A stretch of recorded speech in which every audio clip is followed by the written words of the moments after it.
a favor from Jeremy. In her worry about moving day, in watching the tractor, the cat, and finally the rats, Mrs. Frisby had forgotten that she had set out originally to get some corn for supper. Now she remembered it, so instead of continuing to her house, she turned toward the far corner of the garden and the stump at the edge of the woods beyond. She was a little tired after her dash from the cat, so she walked along slowly, feeling the warmth of the sun and the smell of the breeze.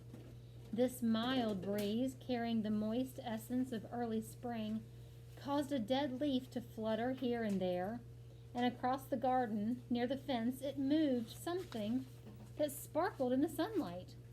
This caught the corner of Mrs. Frisby's eye. She glanced at it, saw that it was only a bit of tin foil, or aluminum foil, blown from somewhere, and she looked away again. Then she looked back, for at that moment a black object plummeted from the sky, and she recognized her friend Jeremy, the crow. A thought crossed Mrs. Frisby's mind. She changed direction again, and, moving more quickly, ran across the earth to where Jeremy stood. He was hopping around the shiny piece of foil, eyeing it from one direction and another. What had occurred to Mrs. Frisby was that although Jeremy was not the brightest of animals she had met, and though he was young, he knew things and places she did not, and one had to begin somewhere. As she approached him, he had picked up the foil in his beak and was spreading his wings to fly off.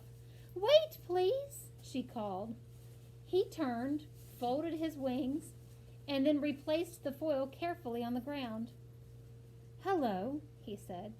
"You remember me?" "Of course! You saved me from the cat." Then he added, "What do you think of this piece of foil?" Mrs. Frisby looked at it without much interest. "It's just a piece of foil," she said. "It's not very big." "True, but it's shiny, especially when the sun strikes it just so."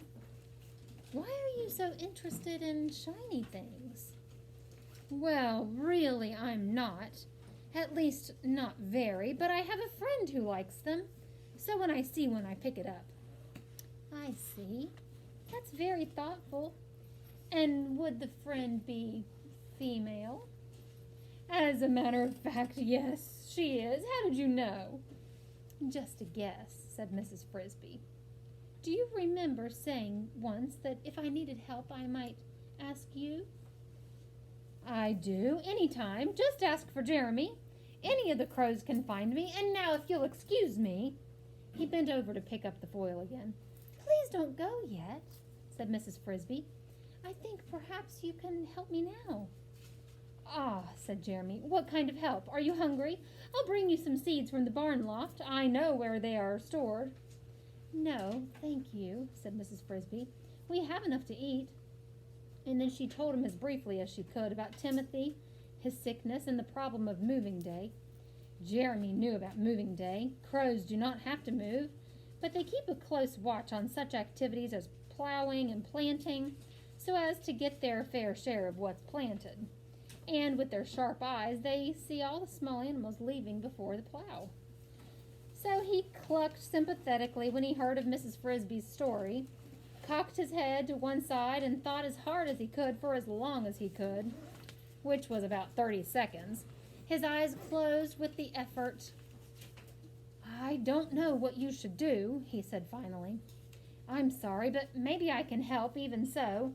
At least I can tell you what we do when we don't know what to do." "We?" "The crows, most of the birds." "What do you do then?" "Over that way." Jeremy nodded in the direction of the deep woods and faraway mountains that rose beyond the fence. "About a mile from here there grows a very large beech tree, the biggest tree in the whole forest. Near the top of the tree there is a hollow in the trunk.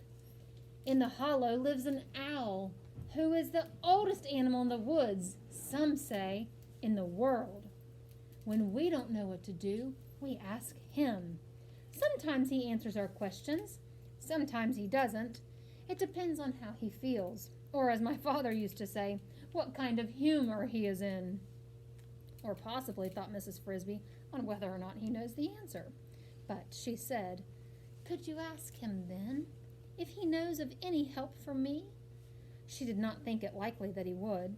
"Ah, no," said Jeremy. "That won't do. That is, I could ask him, but I don't think the owl would listen. Imagine a crow come to ask for help for a lady mouse with a sick child. He wouldn't believe me." "Then what's to be done?" "What's to be done? You must go yourself and ask him." "But I could never find the tree. And if I did, I don't think I could climb so high." "Ah, now that's where I can help. As I said I would, I will carry you there on my back the way I did before, and home again, of course." Mrs. Frisby hesitated. It was one thing to leap on a crow's back when the cat is the only 3 jumps away and coming fast, but quite another to do it deliberately and to fly deep into a dark and unknown forest. In short, Mrs. Frisby was afraid. Then she thought of Timothy and of the big steel plow blade. She told herself, "I have no choice. If there is any chance that the owl might be able to help me, to advise me, I must go."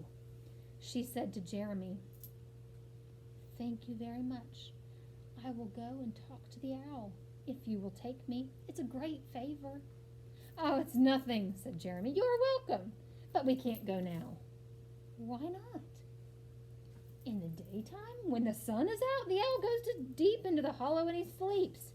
That is, they say he sleeps, but I don't believe it. How can anyone sleep so long? I think he sits in there, part of the time at least, and thinks. That's why he knows so much. But anyway, he won't speak in the daytime, not to anyone. And at night he's out flying and hunting." "I know," said Mrs. Frisby, and that was another reason to be afraid. "The time to see him is just at dusk. Then, when the light gets dim, he comes to the entrance of the hollow and watches while the dark comes in. That's the time to ask him questions."